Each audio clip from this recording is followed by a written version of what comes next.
বন্ধুরা, আপনারা যদি বিরাট কোহলি ও জস দয়ালকে সেরা খেলোয়াড় মনে করে থাকেন তাহলে আজকের ভিডিওতে অবশ্যই একটি লাইক করে দিন। বন্ধুরা, চেন্নাইকে শেষ ওভারে হারানো জস দয়াল, বিরাট কোহলি এবং এই ম্যাচ জেতা ও প্লে অফে ওঠার গোপন রহস্য ফাঁস করে দিল। 5 বলে 5টি ছক্কা খাওয়া জস দয়াল বিরাট কোহলির কথা শুনে কিভাবে রবীন্দ্র জাদেজাকে আউট করলো, শেষ ওভারে বিরাট কোহলি তাকে কি বলেছিল, সেই মাথা খারাপ করা বায়ানের সম্পূর্ণ ভিডিও আপনাদের দেখাবো। তবে তার আগে আপনাদের কি মনে হয়, আরসিবি দল কি পারবে আইপিএল 2024-এ চ্যাম্পিয়ন হতে? নিচে কমেন্ট করে আমাদের জানাতে ভুলবেন না। বন্ধুরা, যে বোলারকে তার দল টিম থেকে বাদ দিয়ে দিয়েছিল, 5 বলে 5টি ছক্কা মারার কারণে তাকে হসপিটালের বেডে শুয়ে থাকতে হয়েছিল, আজ সেই বলার ইতিহাস রচনা করে দিল।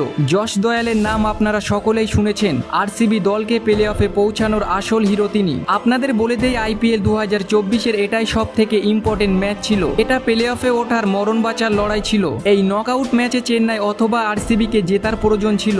এই ম্যাচ জেতার কোনো প্রয়োজন ছিল না, কত রানে জিততে হবে এটাই সব থেকে বেশি ইম্পর্টেন্ট ছিল। আরসিবি দল শুরুতেই খুব সুন্দর পারফরমেন্স করেছিল। বিরাট কোহলি 47 ও ফাফ ডু প্লেসিস 54 রান করে আউট হয়ে যায়। 17 বলে 33 রান করেছিল ক্যামেরুন গ্রিন, আর 23 বলে 41 রান করেন রজত পাটিদার। এই ম্যাচে আরসিবি 218 রান করেছিল। এই রান তাড়া করতে নেমে সিএসকে দলের ব্যাটারদের কোমর ভেঙে দুমড়ে মুচড়ে দিয়েছিল আরসিবি দলের বলাররা। তারা 190 রানে 7টি উইকেট হারিয়ে ফেলে। আরসিবি দলের হয়ে শেষ ওভারে বল করতে এসেছিল জস দয়াল। তার প্রথম বলেই ধোনি 110 মিটারের লম্বা একটি ছক্কা হাঁকিয়ে দেন। তারপর কোহলি তার সঙ্গে কিছু বলতে থাকে। তারপরেই এমএস ধোনি আউট হয়ে যায়। তার পরের বলে একটিও রান করতে পারল না। তারপরের বলে 1 রান নিয়ে রবীন্দ্র জাদেজাকে স্ট্রাইক দেন শার্দুল ঠাকুর। এই ম্যাচ জিতে কোয়ালিফায়ার করার জন্য 1 বলে 9 রান দরকার ছিল সিএসকের, আর শেষ বলে একটিও রান করতে পারল না রবীন্দ্র জাদেজা। আর এই রোমাঞ্চকর ম্যাচটি বিরাট কোহলিরা দুর্দান্তভাবে জয় করে নেয়। বন্ধুরা, আরসিবি এই ম্যাচ জিতেছিল জস দয়ালের জন্য।